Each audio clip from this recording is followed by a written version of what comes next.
Salut à tous, on se retrouve aujourd'hui pour le premier essai de la saison, en tout cas pour ma part, et j'ai la chance de commencer avec la Ducati Scrambler Café Racer version 2019. J'enfile le casque et je vous fais découvrir ça en vue première personne, ça sera plus sympathique, surtout qu'il y a pas mal de vent, donc ça évitera d'avoir beaucoup de souffle dans les micros. Allez, c'est parti, je vous embarque. Voilà, le casque est sur la tête. L'occasion pour moi donc de vous parler de ce Scrambler Ducati Café Racer version 2019. Première chose qui flash, sa livrée bleue. Elle s'appelle la Silver Blue Matte. Je vous le dénomine pourquoi. Eh bien, elle est blue et elle est silver. C'est comme ça chez Ducati et j'aime beaucoup en tout cas son rendu.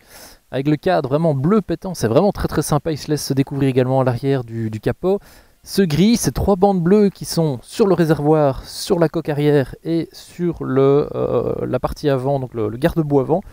Très beau. On a également bien entendu cette nouvelle selle bleue, selle simple et en même temps duo, parce que si on enlève la coque, on a ici la selle qui est donc disponible directement pour le duo en version d'origine, donc c'est pas un accessoire, c'est vraiment d'origine comme ça sur cette version.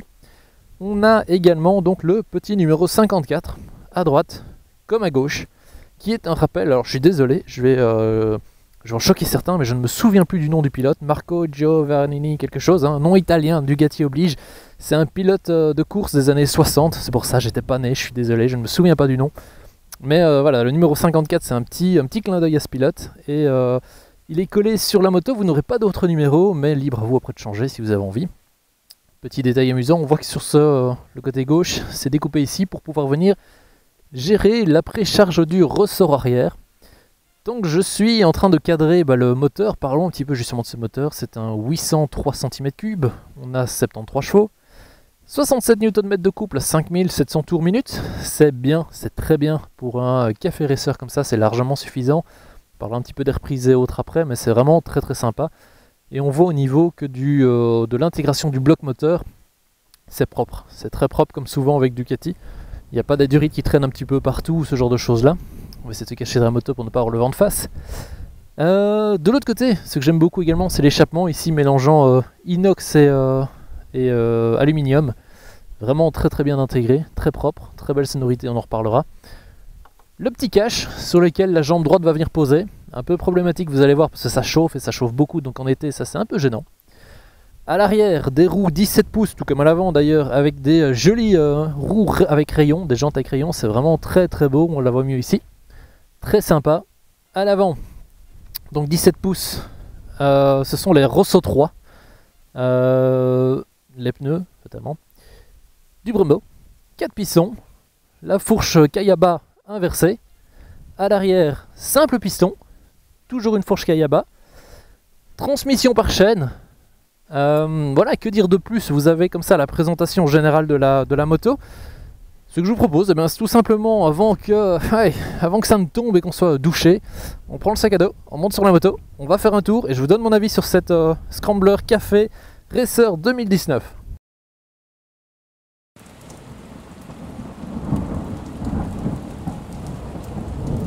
Et bien voilà, donc on se retrouve pour la deuxième partie 2 jours après, vous l'avez compris, à peine monté sur la moto, il s'est mis à pleuvoir. Aujourd'hui on a un petit peu de soleil, donc on en profite.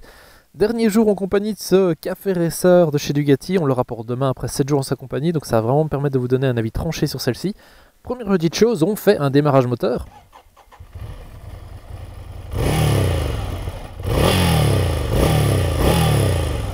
Comme vous voyez, le son est plutôt sympa dans les graves, ça pétarade pas trop, c'est assez linéaire, mais c'est plutôt sympa.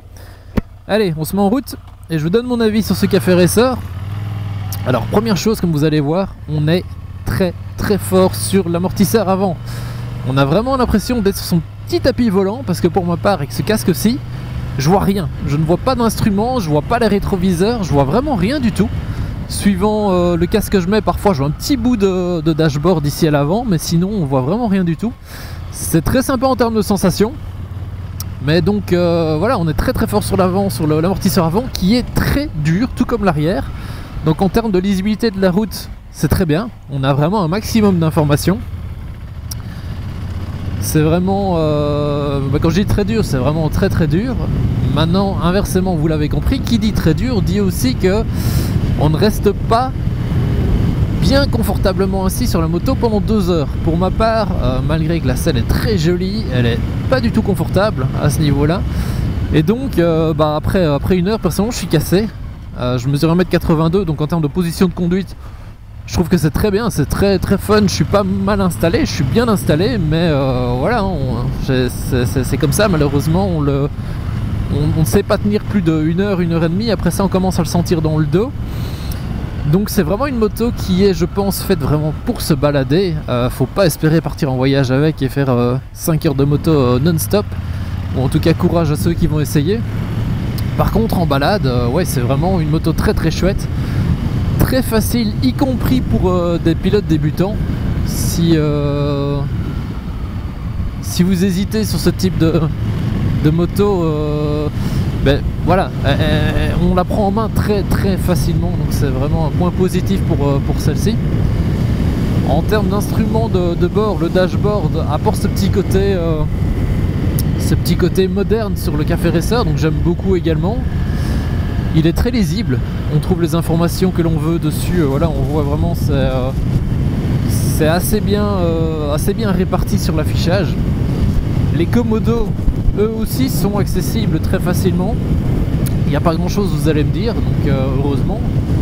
Les rétroviseurs à l'extérieur, c'est vraiment, pour ma part, ce que je préfère sur les Café Racer, parce que comme on le voit ici, on voit même pas mon coude, j'ai 100% du rétroviseur qui est pour la visibilité arrière, donc ça c'est vraiment très bien, très chouette.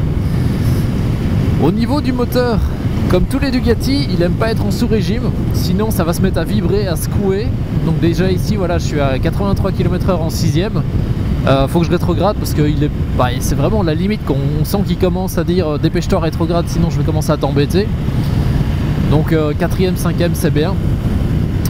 Par contre, inversement, pour un petit 800 cm3, il a une bonne reprise. On tourne la poignée des gaz et c'est vraiment, voilà, c'est réactif instantanément. Hop, on est parti, à peine on touche la poignée, on est reparti. Donc ça c'est vraiment un bon petit moteur. Point amusant par rapport à l'échappement et à sa sonorité, je ne sais pas si on l'entendra ici en vidéo. Il y a un sifflement quand on lâche les poignées des gaz. Et ce sifflement émet la même note que la fin de la sirène de police en Belgique. Alors je vais pas essayer de vous limiter parce que ça serait totalement ridicule. Mais quand j'ai pris la moto, j'ai cru que j'étais déjà pourchassé par la police après 30 secondes. Et ça m'a fait cet effet là 2-3 fois parce que c'est vraiment la même note. Et c'est bon, voilà, c'est un petit détail, une petite anecdote, mais c'est un petit sifflement sympa au final. Ça apporte encore quelque chose à la moto une fois qu'on arrête d'accélérer. Bon, c'est un chouette petit bruit. Alors il nous laisse passer. Au niveau du freinage, les Brembo sont largement suffisants pour cette moto-ci. On n'a eu vraiment aucune surprise avec, ça freine bien. Vous allez me dire que la moto fait que 200 kg, donc c'est pas bien compliqué à l'arrêter. Mais voilà, l'ABS ne s'est pas déclenché non plus inutilement. C'est plutôt positif. Le moteur, on vient en parler. Autre petite chose par rapport à l'échappement, comme je le disais dans la présentation, eh bien à la jambe droite, là aujourd'hui il fait 15 degrés donc c'est plutôt agréable, ça me chauffe un petit peu la jambe droite, mais en été, l'échappement qui passe à ras de la jambe, ça chauffe très fort, donc ça peut être un petit peu gênant. Ou alors il faudrait équilibrer ça à droite et à gauche, hein, histoire d'avoir les deux jambes à la même température, mais là ça chauffe, donc c'est vrai que c'est un peu embêtant, ça c'est un petit défaut. Sinon, un point toujours important lors de l'achat d'une moto, son prix. 1800 €, ça reste un beau budget. Peut-être un peu cher, néanmoins par rapport à la concurrence, cette moto est quand même très bien finie et très bien équipée d'origine. Donc voilà, c'est un petit peu suivant l'avis de chacun, trop cher ou le juste prix. Pour répéter. Ou le juste prix. Patrick, on peut recommencer une fois. Ou le juste prix. Pour ma part, vous l'avez compris, eh bien c'est une moto que j'ai trouvé vraiment très chouette, moto au quotidien ou pour la balade qui est vraiment très bien. Par contre, voilà, comme je disais, c'est pas une moto sur laquelle on va faire 2000 km sans se fatiguer. Elle est quand même assez dure, donc on le sent. Mais c'est vraiment une moto qui donne de très chouettes sensations. Et je ne peux que vous la conseiller si vous avez l'occasion de tester ça, on va y arriver, chez Ducati, n'hésitez pas. Si vous cherchez un petit café racer, je crois que ça peut être une bonne option à envisager. Sur ce, comme toujours, si vous avez aimé ce type de présentation, lâchez un petit pouce bleu, abonnez-vous ici en bas de la vidéo. Et moi je vous dis à très bientôt pour d'autres essais cette saison. Salut!